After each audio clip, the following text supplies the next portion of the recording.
Well, Saratoga's blessed because the clouds have parted. The skies are beautiful today. It's perfect conditions for racing. Temperature in the low 80s. It was sloppy this morning, good for the first 4 races, and now the track is fast. If you saw the King's Bishop, it's pretty doggone fast. Here's the field again. These are current odds. Number 1 is Menifee at 5-2 now in the early wagering. Best of Luck 14-1. Badger Gold and Cat Thief. Cat Thief, a nice price there at 5-1 on a horse that could wind up with a soft pace scenario here. Ecton Park is 8-1 despite his runaway win in the slop in the Jim Dandy. Then you've got Lemon Drop Kid, 5-2 co-favorite along with Menifee. That's a little bit of a surprise here, but this is early wagering. Unbridled Jet, look at that action. 12-1 on the morning line, all the way down to 3-1. A lot of people saw his troubled trip in the Haskell, and a nice fat 14-1 on Billy Mott's other horse, number 8, Vision and Verse. Of course, there's one jockey that's had a tremendous amount of success in the Travers, and with him right now is Kenny Rice.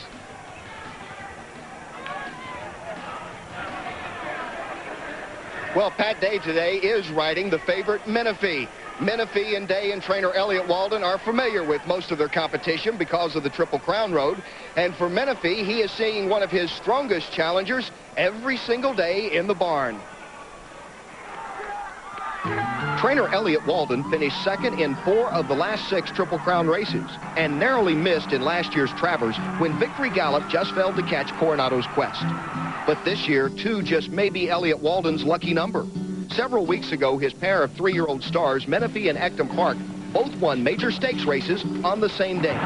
Kentucky Derby and Preakness runner-up Menifee scored a narrow victory over Cat Thief in the $1 million Haskell Invitational at New Jersey's Monmouth Park. While Ecton Park roared home to an authoritative win in the Jim Dandy, beating Belmont Stakes winner Lemon Drop Kid and proving he's no second stringer. I don't really view him as the lesser half. You know, up until he ran kind of a so-so race in the Arkansas Derby, I thought that maybe he even had the better chance to win the Kentucky Derby than Menifee did. Since we've come to Saratoga, he's trained outstanding. He thinks he's King Kong out there since he won the Jim Dandy. Elliott believes Menifee to be a legitimate threat to Kentucky Derby and Preakness winner Charismatic for the year-end 3-year-old championship. But could a pair of Travers starters prove to be a double-edged sword after all? A win by Ecton Park would be a major setback for Menifee's championship hopes, with Walden at the controls of the upset. It's a scenario he says he can live with. Menifee, if he's going to be 3-year-old of the year, he's going to have to beat them all, and Ecton Park's one of the top 5 3-year-olds in training, so he's got to beat him too. And the owners of Menifee understand that, and they're sportsmen enough to understand that they're going to have to beat him on the racetrack, and I don't think they'd want to win it any other way. I think that he deserves a chance like everybody else, and I'm happy that Elliott's running him. He should. I mean, he owes that to the horse and to Mark Stanley, and that's fine with me. If we're going to earn something, I want to earn it, you know. Menifee's the kind of horse that we hope he is. He's going to do fine against whoever's in there. Whoever thinks they've got a horse and wants to put up $10,000 to try him, this is the place to do it. Let the horses do the talking. I feel like both horses belong, and I feel like that Ecton Park has a chance to beat Menifee, and I feel like Menifee can beat Ecton Park, so we'll find out there on the racetrack. And there's a look at Menifee. The horse is entering the paddock for the Travers. He is the co-favorite currently in the Travers along with Lemon Drop Kid. But the horse that put trainer Elliott Walden on the racing mat is Victory Gallop, second in last year's Kentucky Derby and Preakness, winner of in our upcoming race. Bill Mott is in 5th, but here at Saratoga, Mott leads all conditioners and is in the winner's circle 29% of the time. Like Elliott Walden, Mott has 2 horses in the Travers, Unbridled Jet and Vision and Verse. Kenny Rice spoke with him earlier. Bill Mott has heard this a few times. Maybe he said it himself, what might have been and what could be for Unbridled Jet after his performance in the Haskell, Bill. Yeah, well, the horse turned out, he ran a very good race. He had some traffic problems at a very critical time in the race. They turned for home, and Herbie took him to the inside. Momentarily, there was a spot up in between horses, and by the time he got there, that spot closed up, and he had to angle back out. And the horse lost some momentum, and yet came running and only got beat a length and a half for the whole thing. It was almost like he had to do another race there, a sprint for the final 8. Exactly, he did, and as big a horse as he is, it's odd that he could find another gear and come back as well as he did. As you can see now on the head-on, it was momentarily it looked like there was a spot for him to go, but you know, when you try to come up in between 3 Hall of Fame riders, Eclipse Award winning riders, they're not going to make it easy on you. And had he been just maybe a little more patient and come around, why he might have gotten there anyway. But you know, well, today's a new day, and we turn the page in the book and go on and hope it works out better today. Let me ask you about vision and verse. You said that you're throwing out the Jim Dandy. Of course, he was second in the Belmont. Before that, he had won the Illinois Derby. Exactly. I mean, you know, his 2 races were extremely good. The Illinois Derby and the Belmont horse really showed that he woke up, was coming around, was showing signs of maturity, and looked as though he was ready to compete with the top group, which we have in here today. The Belmont was very good. Another 2 or 3 jumps, and maybe he'd have won the whole thing. The last time he ran in the Jim Dandy, we ran here to give him a race over the track. However, it wasn't the track that we wanted to give him a race over. We had a lot of rain the night before, and it came up very sloppy, and he did not handle it at all. And when he turned for home, he was going in the wrong direction, and I just say it's a throwout. Well, better luck today. Okay. Thank you very much, Bill Mott, who's going for the Travers today. He's also in the battle here at Saratoga for the leading trainer. With the trip like Unbridled Jet had in the Haskell, it's no surprise that the bettors are all over him here for the Travers. One mitigating circumstance possibly, though, is that he's picking up 12 pounds in weight for this race. And, of course, that can make a big difference to the handicappers there. Currently is Menifee, ridden by Pat Day. Menifee, of course, a lot of people thought he was the best horse in the Kentucky Derby, second to Charismatic. He didn't prove it subsequently in the Preakness or the Belmont. This is the second half of the year, though. A big win here for Menifee could go a long way. Next, Best of Luck, number 2. Best of Luck was second in the Wood Memorial earlier this year, trained by Alan Jerkins. He's a horse that comes from way back in the pack. He's going to have a fast pace. Ironically, Alan Jerkins, a lot of success at Saratoga, but he's never won the Travers. The biggest long shot in the field is Badger Gold. This horse has been claimed twice already this year. $50,000 earlier in the year, $100,000 most recently. He was third in the Jim Dandy. Expect Badger Gold to be a factor on the early pace with jockey John Velasquez. Number 4 is Cat Thief. Cat Thief, of course, was right there in almost all of the spring races and in the Kentucky Derby as well. He then went on to win the swaps, finish a good second in the Haskell. The pace could set up for Cat Thief today. He'll be right up there early, and the fractions may be kind of slow. Next is the 5-horse Ecton Park.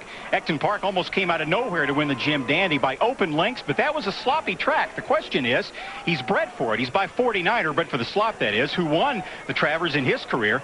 Can Ecton Park duplicate that performance on a fast track?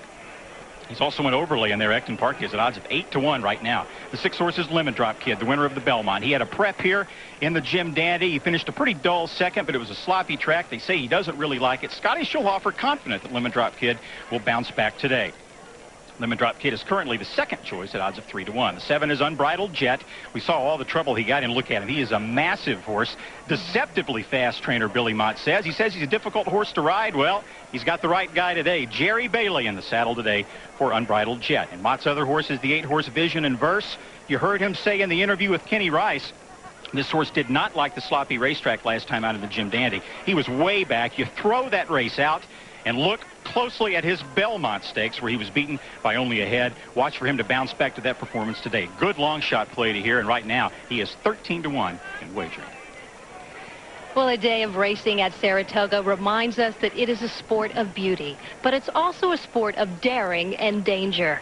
Mike Smith, who rides Cat Thief today, personifies the ups and downs of this sport, no matter how successful you are. It was Travers Day, 1998, and Mike Smith was on top of the world.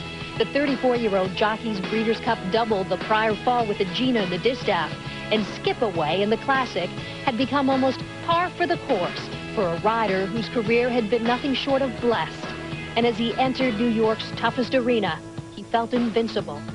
And we let into coming into Saratoga just on fire, and just was having a meet that was unbelievable. I just couldn't do nothing wrong. Everything I seemed to get on was winning. My percentage was way up. Everything, like I said, I felt like I get on the Outriders pony and win a horse race at Saratoga. And his summer season was capped off by a win aboard Coronado's Quest in the Travers, his second win in the Midsummer Derby. But just as quickly, the celebration came to an abrupt end. 2 days later, I'm in the last race of the afternoon on a Monday. Going into the first turn, it was just a chain reaction. Somebody kind of run up into a tight spot, and they was forced to bump a horse next to me. He was forced to bump me, and I was on a real big, tall filly, and she hit the hedges and just did a somersault and just catapulted me in the air. Smith broke 2 vertebrae and was fitted with a full body cast. But 6 months and a lot of hard work later, he was back. I come back pretty quick, maybe a little bit too quick, but I came back nevertheless. But this is a sport of what have you done for me lately, where regaining the confidence and loyalties of your clients is a difficult task. He watched his name fall from the top of the standings, his momentum gone. That's just such an emotional roller coaster. I mean, there's just, you know, just one race you could just be the best there ever was, and then the next race you can be the worst. Suddenly, last year's rave reviews turned sour. Smith ain't on a roll no more or stuff like that. I mean, you hear all kinds of things, but yeah, it's tough, but I think it makes you a stronger person. You know, I've been so fortunate in this game that things have always seemed to come easy for me. I mean, I've always used to wonder, I said, one of these days I'm gonna have to struggle, and I'll just have to go through that and prove that I still belong no matter what, and that's just what I'm doing right now. So I'm kind of looking at it as a different way. I think this is a challenge, and you know, I'm facing it, and hopefully things will turn out. I'm confident they will. That turnaround may have begun last week with a come-from-behind win on furlough in the Ballerina. It was great for me. It just really lifted me up. I mean, just kind of took that black cloud away from my head. A win aboard Cat Thief could blow those clouds away once and for all. To win the Travers, it would mean my whole meet here. It would mean everything. It would be, you know, to win it twice and to come back and win it for the 3rd time after getting hurt like I have, like I did. It would just, I just can't really put it into words to tell you the truth. It just means a whole lot. You'll see by my expressions if I'm fortunate enough to win what it means to me. Well, the last time we checked, Cat Thief was 5-1, but that doesn't mean anything to the horse or to his trainer, D. Wayne Lucas. He's with Kenny Rice. Thanks, Sandra. Wayne, we just heard from Mike Smith about coming back and running in this race today. What were the instructions for Cat Thief today? Well, what we're going to try to do here is we're going to try to break and play off of the break, Kenny, and we feel like we'll probably lay 1, 2, or 3, depending on what the other guys do. But we've got natural speed, and I think if we can get a nice smooth break and not rush him, we don't want to rush into this thing. We'd rather be in a very comfortable position, because I think in order to go a mile and a quarter, we need that relaxation. How's Yes It's True doing? A disappointing finish, I know, for you in the King's Bishop.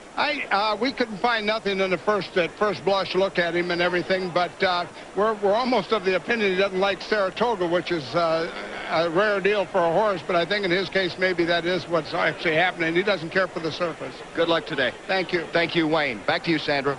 Thanks, Kenny. That's right in line with where he was in beginning odds. And there you see Unbridled Jet. They're betting him. He's 9-2 currently in wagering.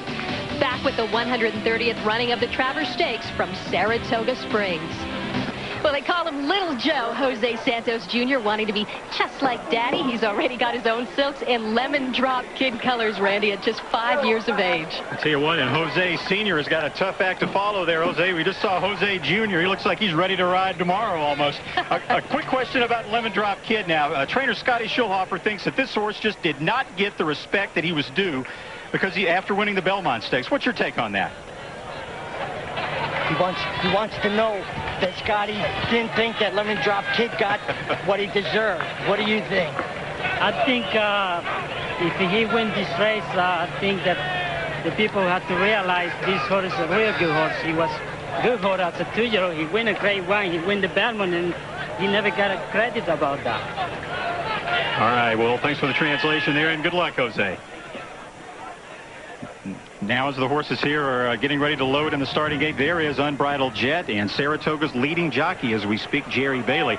We're told before the race here that Best of Luck, Lemon Drop Kid, and Vision and Verse will occasionally have a few problems loading in the starting gate. Sometimes they can balk a little bit, but you see Best of Luck just walks right in there like a trooper. Well, Randy, we know that Saratoga is known as the graveyard of favorites, a horse with the ironic name of Upset, handing Man o' War his only defeat at Saratoga. And in the Travers, a 100-to-1 shot named Jim Dandy defeated Triple Crown winner Gallant Fox, so anything can happen. We'll see what happens today. Let's go up for the race now to Tom Durkin.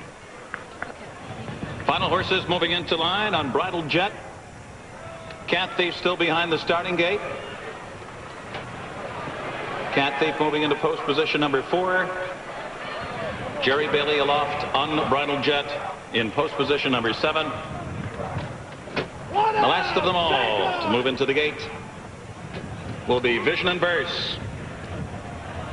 The 8-5 favorite is Menifee for the 130th running of the Travers.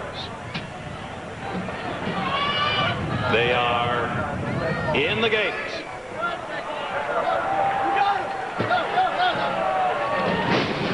And they're off. And Badger Gold comes out running for the lead, and Cat Thief with his tactical speed has went up there. Now it's Cat Thief, and Ecton Park's going to run with them. And here comes Vision and Verse, who appears on the scene early as they make their way into the clubhouse turn. Cat Thief and Vision and Verse. Ecton Park backs off a bit. And Lemon Drop Kid is with the early pacemakers. Up on the outside, Badger Gold rides the rails in 5th position, followed by Menifee, who's down on the fence running in 6th. Unbridled Jet is just outside Menifee. Then a break of about 7 lengths back to the late running long shot, Best of Luck. The opening quarter goes in 24 seconds flat, and they begin their run down the backstretch with Cat Thief sharing the lead with Vision and Verse. Those two matching strides now. Lemon Drop Kid is rating just outside them, only a length off the lead. They're trying to slow the pace down here. Ecton Park is in between horses, Badger Gold, and then farther back, Menifee is bottled up on the inside by Unbridled Jet, who's lapped on him. Then a break of another 6 back to Best of Luck. The opening half mile was very comfortable here. 48 1/5 seconds. 4 furlongs left to go here in the Travers. It is still Vision and Verse and Cat Thief sparring for the lead. Lemon Drop Kid looms on their outside, running in 3rd. Ecton Park is 4th toward the rail. Unbridled Jet now is beginning to take off, and Menifee is only 5 lengths from the lead. And then it's Badger Gold who's beginning to retreat, followed by Best of Luck. And the field turns for home. Vision and Verse has emerged with a short lead. Lemon Drop Kid right there on the outside. Cat Thief is now back to 3rd. Menifee and Ecton Park both closing. They're coming into the final furlong now. Lemon Drop Kid on the outside. Toward the inside, Vision and Verse. And Menifee is coming with his run. But time is running out. Lemon Drop Kid and Vision and Verse. It looks like a reprise of the Belmont. Menifee is finishing 3rd. It is Lemon Drop Kid. He has won it. Vision and Verse finishing 2nd, a repeat of the Belmont Stakes. And Menifee was 3rd. Lemon Drop Kid enjoying a perfect, flawless ride there beneath Jose Santos. The Belmont winner has returned to win the Travers Stakes in 202 flat. And Tom Durkin, Lemon Drop Kid, proves that his win in the Belmont was no fluke. Taking the Travers today, maybe he'll finally get the respect that trainer Scotty Schulhofer feels he deserves, Randy. All week long, Scotty Schulhofer was talking about that respect that he felt Lemon Drop Kid deserved. And there's no better way to get it than to go out on the racetrack and earn it in a racetrack like the Travers after his Belmont win now. A couple of big ones here. And actually, if things continue at this pace, if Lemon Drop Kid can go on to beat older horses this fall, maybe Scotty's right. He thinks that Lemon Drop Kid could conceivably have a shot at the 3-year-old title. The pace was very slow. Lemon Drop Kid was perfectly placed by Jose Santos. On the outside, Menifee had the pace work against him. He was much further back and also perhaps a bit ranked there on the first turn under Pat Day. But it's a Belmont redo. And what a great try by the runner-up, Randy. Again, Vision and Verse tries gamely, but again, he comes up just a bit short. And there is the victorious Jose Santos giving a signal there. I guess the 2 means Belmont and now the Travers. And Jose, I guess now he's going to get the respect that he's due, right? Yeah, definitely. He should have a lot of respect for this horse. He tried real hard. And Scotty was real right about this horse because he said this horse coming to the race like never have a horse like this before. Well, talk a little bit about how the race set up for you. The pace was a little slow, wasn't it? It was very slow, and I was in a real good strike position.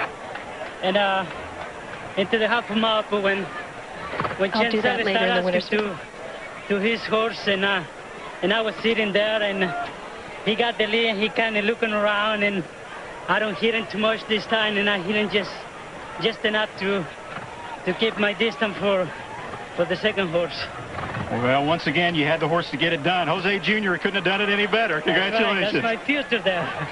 Congratulations to Santos and the Lemon Drop Kid. We'll toast the winning connections of the Travers when NTRA Racing to the Breeders' Cup continues on ESPN. The winner's circle here at Saratoga. Corbell toasts Lemon Drop Kid, his owner, Jeannie Vance, trainer Scotty Schulhofer, and jockey Jose Santos, winners of the most coveted prize of this meeting, the 130th running of the Travers Stakes. Let's go to Kenny Rice. Thanks, Sandra. I'm with Pat Day, the rider of Menifee. And Pat, you said just a few moments ago you wish you'd had a little more pace out in front of you. Well, or if the field would have spread out a little bit, or I'd have had a chance to get out around the leaders. They broke and walked into the first turn. We're locked in behind horses. Menifee got a little bit rank at that point, was wanting to run on, there just wasn't nowhere to go. We had a good clean trip. But when we come off the corner, we cut the corner and made a run at them. And I really thought at the quarter pole we had a good shot at them. But they were fresh horses. They'd been walking up in front of us, and they kicked on, and we just wasn't able to run them down. Certainly not to take anything away from the winner and second place horse. My congratulations to Scotty Schulhofer, the owner, and Jose Santos. Well done, gentlemen. Thank you, Pat. Pat Day, the man who rides Menifee. Sandra? All right, well, Scotty Schulhofer, who's been in this business for 37 years, said the other day, Randy, if I finally win the Travers, it would mean more to me than the Breeders' Cup, and he gets it with his 6th attempt. And absolutely. I mean, he's a guy that's a New Yorker through and through, and look at the hug there with Jose Santos, And he might have a chance later on to tack on a Breeders' Cup Classic there. Who knows? But what this is also, it's a real vindication of the way Scotty brought this horse up to the race, because a lot of people thought that he probably should have gone to the Haskell instead of the Jim Dandy, because the Haskell was a $1 million purse. But Scotty Schulhofer said all along that you need a race over the track here at Saratoga. He's been coming here for decades. He should know. And as you see here, Lemon Drop Kid 3 wide right now, attending that slow pace, probably benefited from that race over the track in the Jim Dandy. Now, this was an extraordinarily aggressive ride by Jose, because if you think back now to the Belmont Stakes, Jose let him settle early, and he dropped far behind, and then he made a rally. Here, because of the slow pace, Santos was right up there on the engine all the way as Cat Thief fades out of the picture. What a disappointing performance for him to be on a slow pace like that and then fade. But here you see, right down to the wire again, another great effort by Long Shot Vision and Verse, but just not good enough to get there when he's got to run against Lemon Drop Kid. And Randy, those canoe colors won't have to change too much. They'll just have to add a little black. Absolutely. There you go. Lemon Drop Kid, $9.30 to win. I tell you what, the New Yorkers knew. They bet him down a lot more than some people thought they would. Vision and Verse, a nice long shot exacta there of $96, with Menifee finishing a somewhat disappointing third, obviously, but the pace certainly was not in his factor. The running time pretty decent, 2:02.19. And when we come back, our final thoughts about the Travers and what it all means heading toward Breeders' Cup Day. You're watching NTRA Racing to the Breeders' Cup. Lemon Drop Kid has just won the Travers Stakes for Scotty Schulhofer and owner Jeannie Vance. Presenting the Man of War Trophy is New York Governor George Pataki and President of Visa USA, Carl Pasquarella. The Lemon Drop Kid defeated Vision and Verse in the Belmont Stakes by only a head, and it's a pretty close margin in the Travers rematch for today. A length this time. Lemon Drop Kid defeating Vision and Verse by 1. Menifee third. Ecton Park, not a bad effort for Ecton Park. He was in the hunt at the quarter pole, ran okay to finish 4th. Best of luck. Then there's Badger Gold, Mike Smith, and Cat Thief. A very disappointing performance given the favorable pace scenario he had, finishing 7th, beating 14 lengths. The real disappointment is Unbridled Jet, picking up that weight to 126 pounds. Not nearly as much trouble today as he had in the Haskell, but maybe he just peaked one race too soon, Sam. Let's go to Kenny Rice, who's in the winner's circle. Kenny? Thanks, Sandra. I'm with Scotty Schulhofer and Jose Santos. And, Scotty, you said as soon as you saw the way the fractions were turning out, you had the right man there and the right horse. Yes, Jose was judging it perfect. He was laying in good position, and I was real happy with him. How does it feel now? You've won the Travers here, Jose, and did you feel good about the way everything was setting up for you? Yeah, definitely. I said before, this horse been underestimated, and I hope he got respect now. He's one of the best 3-year-old around right now, and especially going that far distance, and he's ready to go to another mile and a quarter now. Scotty having in a good shape, and he blew off 2 or 3 days ago, 3 a.m. mile, which put up just enough speed to to be right there with the leaders. Congratulations again, Jose. Scotty, you've talked about what a special place Saratoga has been for you over the years and how special it would be to win this Travers. Now that you've done it, what are you feeling? Oh, I feel great. It's one of the biggest thrills I think I've had in racing. As far as the case you've made earlier in the week as well about if Lemon Drop Kid would win this, the Belmont Stakes winner and the Travers winner, keep an eye on him for the 3-year-old championship and maybe a Horse of the Year possibility. Well, we haven't got too many other places to go with 3-0, so we'll probably go back and meet the older horses and see if we can handle them. I think we'll have a good chance to be a Horse of the Year. And certainly that path would take you on to the Breeders' Cup Classic if all goes well. That's for sure. Any idea where that next start's going to be? Oh, probably in the Gold Cup. At Belmont, maybe going in the Woodward. When you were looking at the final furlong of this race, and as we talked about, you said Jose was the man to have on the back. Any thoughts going through your mind? You knew you were about ready to win the Travers. What were you thinking right then? Well, when we turned for home, I thought we had one real big chance, and Vision Averse hung in there real tough, but he come and got him right down on the money. Congratulations again. Scotty Schulhofer, the man who trains Lemon Drop Kid, who picks up today's Travers Stakes victory. Randy, Sandra? Thank you, Kenny and Randy. Are we any closer now to crowning a 3-year-old champion? Or, in fact, did Lemon Drop Kid's win solidify Charismatic's cause? Well, Charismatic's still obviously the horse to beat. We were talking about Menifee as a candidate. If he'd won the Haskell and the Travers, well, Lemon Drop Kid's now won the Belmont and the Travers. That's pretty good. And, of course, they're already talking Breeders' Cup Day. NTRA racing to the Breeders' Cup continues tomorrow from California. It's the Vinery Del Mar Debutante at 6 Eastern on ESPN2, where the unbeaten filly Chaluki is trying to make it 5 in a row. Up next, LPGA Oldsmobile Classic. Here at Saratoga, Lemon Drop Kid takes the top race of the meet. I'm Sandra Neal, saying so long from Saratoga Springs for Randy Moss and Kenny Rice.